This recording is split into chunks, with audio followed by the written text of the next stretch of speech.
Ambako Mwanasheria Mkuu Dorcas Oduor anaongoza hafla ya kufungua kituo cha mafunzo ya haki kwa mahabusu katika gereza la Nakuru katika hatua ya kuimarisha haki na kupunguza idadi ya wafungwa katika jela zinazoendelea kufurika. Tuvuke moja kwa moja tusikilize.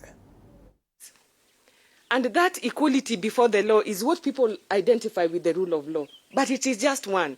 It means that the law must be applied equally. So we are all interested in how the law is applied. That is why when as public officers we don't apply the law properly, you go for judicial review. Because you will say you did not have the power, you exceeded your power, you wrongly applied your power. So the rule of law requires that we participate in applying the law. Third, that law is accessible, hence access to justice. Now, when access to justice, justice is only in the courtroom. It is in English. It is applied by lawyers. How will we be equal before the law when we don't have equality of arms? When I'm not represented and I do not know the law, how will I be equal before the law? And how will that law be accessible to us? So we are a country of the rule of law. We have made the law. Do we know the law? Is it accessible? How do I approach the law? Hence legal aid. So legal aid identifies that not everybody has the same power to access the law. Not everybody has the same power to apply the law. Not only criminal laws. You have seen how landlords deal with people, isn't it? So the tenant must know what is my right. You have seen how employers deal with their maids, isn't it? So the maid must know what is my right. You have seen sometimes how the commissioner deals with his people. They have rights also under the law, isn't it? That is why even when you are interdicting somebody or sending them on compulsory leave, or when you are doing anything as a government officer, you have to say by the powers conferred to me by, because we are a country of the rule of law. But how will we apply these laws if we do not know them? That is why legal aid comes in handy, because legal aid is supposed to inform us of the law, how we apply the law, and when the law is broken, where do we go to? And when I go to this place, how am I sure that we are going to be treated equally? For example, you could be asking ourselves, when all laws are being written in English, applied in English, how will a person who does not speak English apply the law? With advancement in technology, the law has become very complex. Now we ask ourselves, how do we participate in applying that law and in accessing that law? Hence, legal aid. And part of the people who suffer most when laws are made or are more vulnerable are people who are in custody because they cannot access it easily. Women and children. And that is the reason why, as the Office of the Attorney General I'll be saying later on, we want to pilot children in conflict with the law, land cases, probate and administration in the whole country. And that is why I was very happy when the head of this institution aptly said that this clinic is not only for the inmates. Vulnerability does not mean that only the inmates are vulnerable. They are vulnerable and they're identified. However, vulnerability is also not knowing the law and having the power to access the law, especially when it is very expensive. So even amongst all of us, we should have time to go to the legal aid clinic to be told about probate and administration, land cases, any other case that you have, because the Office of the Attorney General is supposed to inform you of all the laws. So when we have our State Council here, anybody can approach them, they will give you information. We might not be able to represent you in court, but we will be able to inform you and to educate you. And I was also happy because the head of the legal aid, NLAS, actually his speech captured everything. But let me just go through my speech again. Maybe I could emphasize something, isn't it?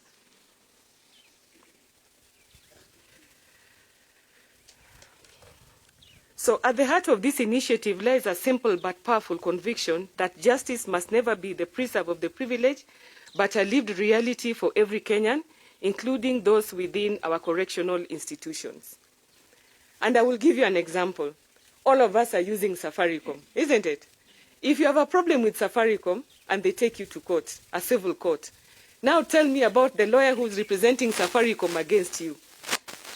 Are you able to stand if you do not know the law? Those are the simple things we should ask ourselves. How does the law interact with us in our daily life? And are we aware of those laws? So the right of access to justice is firmly anchored under Article 48, we have been told. But we must candidly acknowledge that for many, particularly those who are indigent or incarcerated, this right has often remained out of reach due to structural and socioeconomic barriers. It is precisely this gap that the legal aid framework seeks to bridge. When I was here last with the Power of Mercy, and we listened to our brothers and sisters who are convicted, it was clear that everything they were raising ended up to be lack of legal aid, lack of knowledge, and lack of representation, such that if that was available, most of their questions will be answered. The Secretary to the Cabinet, Mercy Wanjao, once told me that she visited a prison in Muranga, and there were so many people who had been put in for petty offenses. She was able to pay 3 lawyers to attend to these people. And in 2 days, 3,000 people left prison. Because all they did not know is how to approach the court to reduce their bail terms, or how to approach the court to tell the court that I do not have a title deed. For example, when you go to court and you're given bail terms, what comes to your mind is a title deed. But that is not the case.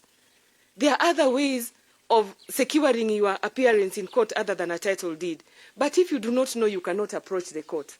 For example, if you're a civil servant who has a salary and has a pay slip, you should not be in prison.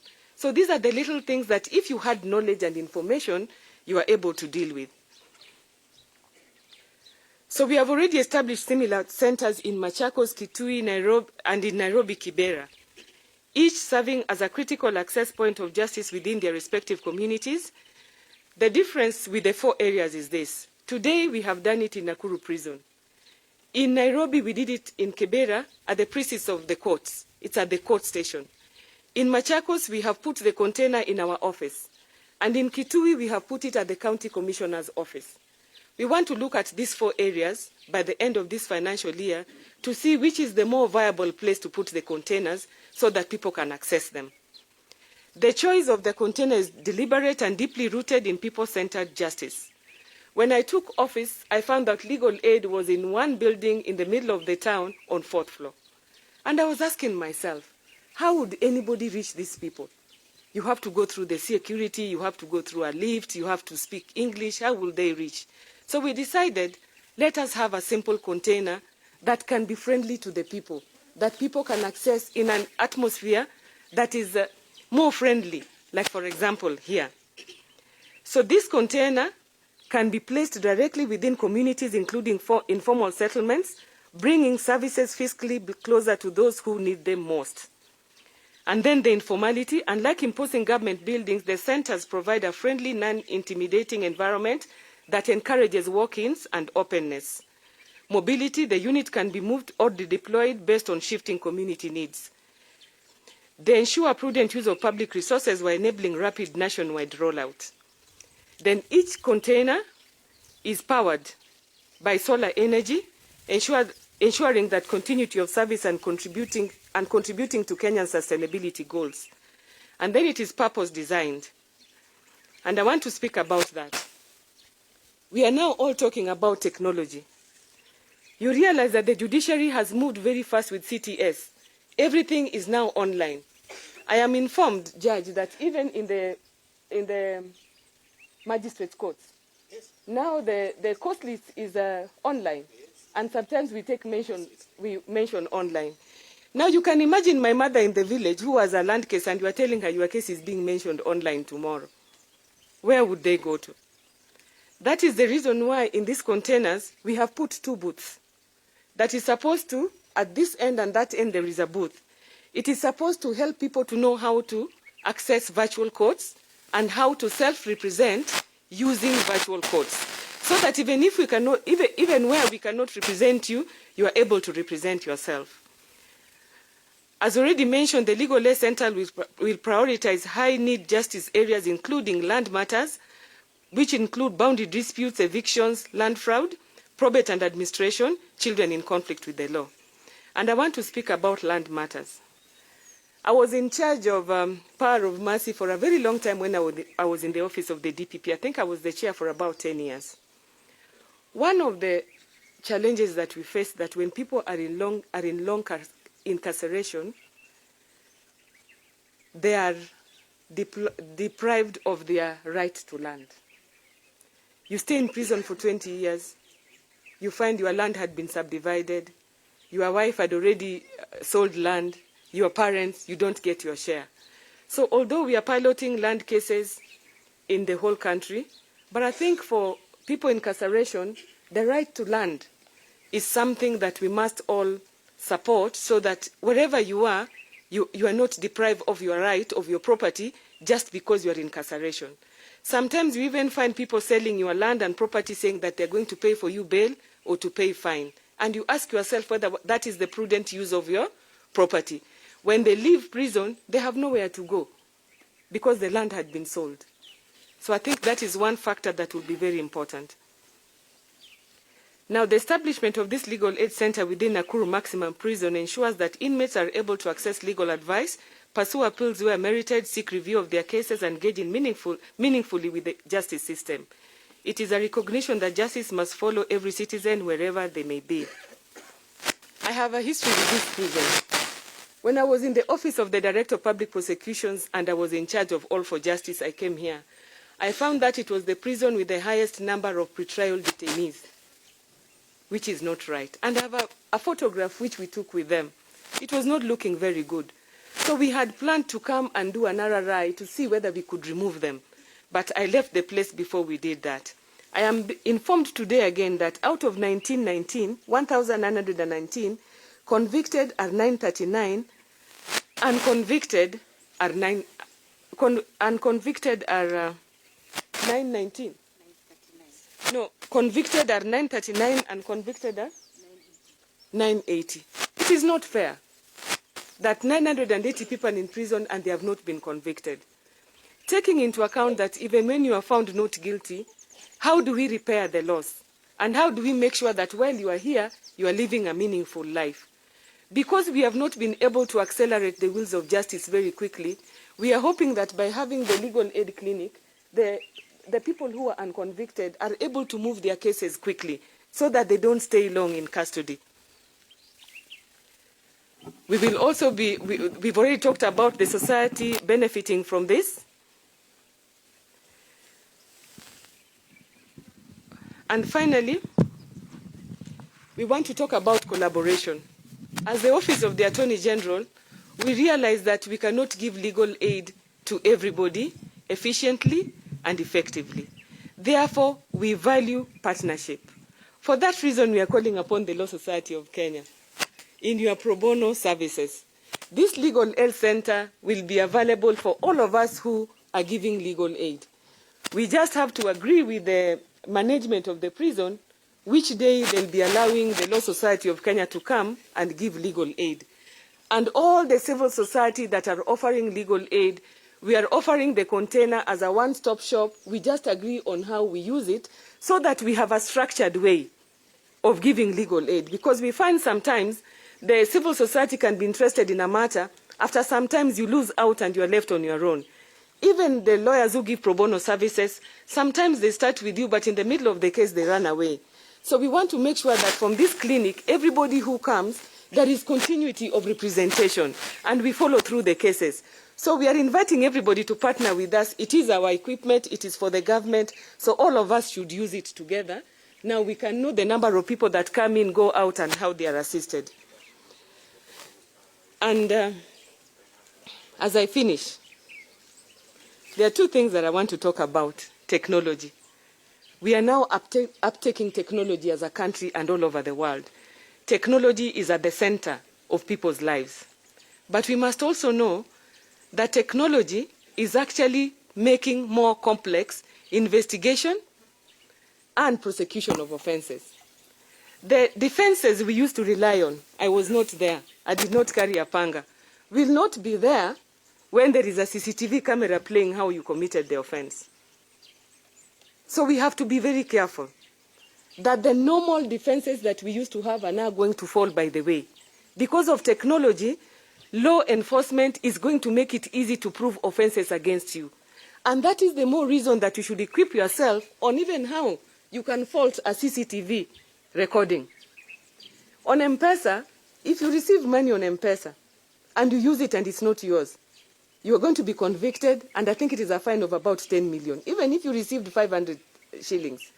Sometimes it is your child or your relative who has used your phone, or it has been hacked. How do you bring that evidence before the court? So technology is also asking from us to enhance the information that we give to the people so that you are able to defend yourself. But technology is also telling you that your days are numbered as a criminal. Because now all over Nairobi bus stations, I can see their CCTV cameras and you are caught. What that means is that when there is sufficient evidence against you and you cannot defend yourself, we are going to have more people coming into prison. Because those offenses, even just lingering around the court and saying that I was not there or bribing will not help you. Because the CCTV cameras will be played. So the criminals must think twice. The prisons must also be ready to bring in more people. And the society will be ready to have their children go into custody. So how do we deal with this when we do not have legal aid? So we really have to enhance our knowledge of technology so that we can defend ourselves. Although we are using it, it is a good thing, but it has brought more nonsense in life, which call for more information. And finally, as we stood before you here today, we had Madam Pareno, who is our PS. Then we have, come, and yourself, come. In the Office of the Attorney General, we have pillars that we are working on. I'm working on 8 pillars. My 8th pillar is leadership development, and I'm focusing on women leadership. What does it take for a woman to be an Attorney General? But once you become an Attorney General, how do we sustain you there? But once we have sustained you there, how do we make sure that you pass the torch? And therefore, the 3 of us are grateful to His Excellency the President for having it found fit to make us women leaders in the criminal justice sector. And I'm telling my colleagues, our appointment and the offices that we've been given must mean something to other women. So we must make sure that we put policies and regulations that speak. I know we speak to the whole country, but specifically we've also been called to speak to women and children who suffer in the hands of law. Because when your child is arrested and is in custody, it is you, your husband. If your land is being sold, it is your husband. Many times we find women and children are vulnerable, even when they're in custody. And therefore, I'm always calling upon my friends who the President has given the responsibility to lead that. Our appointment must mean something, not only to women and children, but also to the country, because we know where the rubber meets the boot. And the President has told us that if you have a docket, you have regulations and you have laws.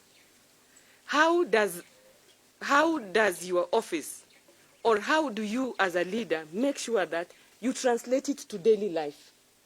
And this is what we are doing with her in the Office of the Attorney General.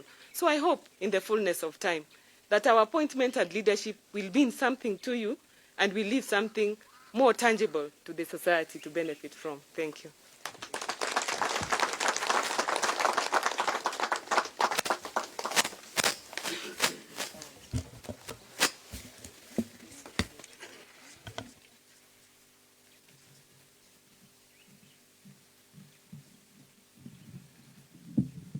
Naam, mtazamaji, huyo ni mwanasheria mkuu Dorcas ambaye anazungumzia masuala ya uhamasishaji wa sheria wa Kenya wawe na ufahamu wakati ambapo kesi inafikishwa mahakamani. Inakuwa rahisi kujieleza na vile vile kuelewa fika amefanya kosa gani na kesi hiyo inahusu nini. Ndo taarifa ambayo tunazidi kufuatilia. Tutakuwa tunakujuza mengi zaidi kadri muda unavyozidi kusonga. Hivi sasa